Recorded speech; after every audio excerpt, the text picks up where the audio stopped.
Hello and welcome to Fashion Bites. After a brief hiatus, I am in Fort Collins, Colorado today talking with the absolutely awesome Kim Sewald, the owner of Wear It Again Sam's. And I'm Byerrum, author of the screwball noir crime and fashion mystery set in Washington, D.C., the city that fashion forgot. And today we are in Fort Collins, Colorado, on location, and I'm going to be asking Kim some questions about vintage clothing, which everybody knows I'm mad about. And first of all, let's talk about how Kim, who looks insanely young, is the owner of this shop. Oh, thank you. Yes. Well, I've been at Wear It Again Sam for 16 years.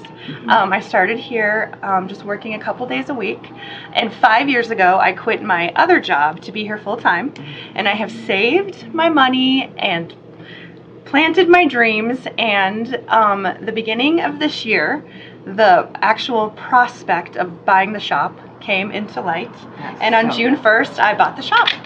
I did it, and it's all mine now. But what's crazy? What's great is that you were so intimately acquainted with all of the absolutely, yes, all of the clothing, yes, all the inventory, the hats, the lovely models here, and so I have some questions for Kim today, and the first one is, why should somebody invest in vintage? Why vintage? Well, it's one of a kind. Nobody will ever have anything that you find. Right, absolutely. Nothing ever. You could spend the treasure, the hunt, the part of the hunt too. You could spend all day looking for, like going to Goodwill, which is kind of hard to do that anymore because a lot of that doesn't exist. Right. But what really got me started on it when I was younger was the hunt of it and going through racks of clothing and finding absolute treasures. Yeah. And the fact that this stuff still is around and still wearable is amazing. Right. And just it's magic. And then not even mentioning the detail and the construction and the fabric and the stitching. Yes. Just it's art. It is. It's definitely works of art. I know. I'll just veer off a little bit because we're in the fall and it's the season of creepy stuff. But and not creepy stuff. Do you feel that clothes can retain something of the spirit of the original owner? Yes, I've never experienced anything very dramatically that way, but I've had people that have, more so than I have. Right. But I have put a gown on and felt magic. Right. And knew that this dress had more positive, wonderful feelings, but never have I ever experienced anything negative.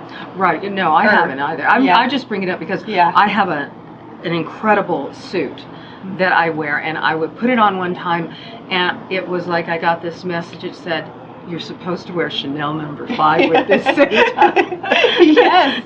So that was the only time I really had this like direct order from someplace else, and I really think that the owner was wearing Chanel No. 5. Sure. And it was probably a very, very important piece to them. And I have so many things that I've saved my money for or really worked hard to get that I hope my love carries on when the next owner. You know? I think that's really cool. Yeah. So the second question I have today is, what do you need to know when you are looking for vintage? You know, what should you keep in mind if you're going to buy it? I mean, is it fragile? Is it? Like the one thing that is always heartbreaking to me is the devil's dust when it starts to fall apart. That happens with a lot of 60s stuff. There's a fabulous this lame dress here. It's way behind. It's fabulous, but it's starting to fall apart. Do you see all that? And you call that devil's dust? Yes. Oh. Yes. So back to that may show up in one of my books. There's really nothing you can do. Right. So it's like shattered silk. It is. There's nothing you can do. It's heartbreaking. So definitely the condition, because if you get something like that, you can't really wear it. Right. But I'll hang it on the wall and love it. But the condition for obvious. If there's any sort of tears in the fabric that, like if it's a silk or something that you're not going to be able to fix, and if you're really going to be able to, if you want to wear it, if you can wear it and not destroy it. Right. Like be able to spend a day or an evening in it. I find that when I've bought vintage, I have to be kind of aware. I check all the seams because Yes. The material is great, but the thread tends to it'll to just rot. deteriorate. Yeah, just rot. Yeah. So Yeah. not to be disappointed if you're looking for vintage, and you might have to replace a zipper. You might have to the metal zippers. have the seams Yeah. replaced. But if it's all fixable, you can fix it. Right. Yeah, even if you don't do it yourself, there's people that can do that. Okay, my third question is, who is the woman who buys vintage? You know, is she more assured of herself than, say, buying something off the rack at Macy's? You definitely have to, that woman wants to stand out. Right. You have to have confidence, I feel, to wear a lot of these things. A lot of vintage can kind of give you a dated look, but you feel that and you own it. Right. And unique. It's like I've said, and I will a million times, it's one of a kind.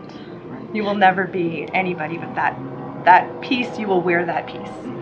And I think that, you know, dated is maybe, you know, Yeah, 10 years ago, but not really vintage. Vintage to me is almost fashion forward. Absolutely. You know, really grabbing that look. But it's crazy now how the people, which to me is dated, is like the 90s. Yeah. But people come in here looking for the 90s a lot now. Yeah. That's definitely dated and not classic, in my opinion. Thank you. And my fourth question is, why should somebody come here to Wear It Again Sam's? And I won't go on and on, but I'm going to let you tell people. It's the greatest place in the world. I am so proud of this shop. You can come in, and if you give me an era or an idea, I will try to make your dreams come true. I have costumes for rental as well, but everything that I get in here, I try to curate the best. I don't like to get things that have issues or problems, which is unavoidable a lot. Right. But you're not going to come here and rummage through and try to make the most of it. I try to bring the best. So basically, your items are curated. Yes. Yes. So a collector curates. Yes, and there's so many dreams in here, so many fabulous, amazing things waiting that people don't even know. Amazingness everywhere. So if you've never tried vintage clothing, open your mind and think about it. There are lots of vintage stores, but also you have to be a little choosy and know that sizes are difficult. Sizing is, you know, it's a whole different world. Right, and you might find a dress that says it's a 16 and really it's a 6. Yeah, a 6, yes. So, you know, it's good to know measurements for sure. Yeah, at least have an idea. Out. Yeah, don't be freaked out about it. Yeah, 16 is so tiny. In vintage sizes, it's crazy. Right. Yeah, so you can't go off of that. Don't be alarmed.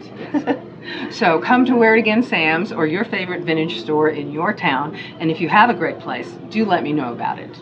That's all I have for now. I'm Ellen Byerrum, and if you want to know more about me, you can look me up on Facebook, Twitter, LinkedIn. Also, I have a website, and if you want to know more about Wear It Again Sam, you are on Instagram and Facebook. Yep, got a website. It's wearitagainsamfoco.com. Foco short for Fort Collins. Because there's 2 other Wear It Again Sam's. One in completely unaffiliated, just a clever name. But yeah, there's one in California and South Dakota, I think. Wow. Yeah.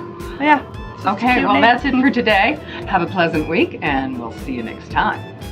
Bye. Thank you.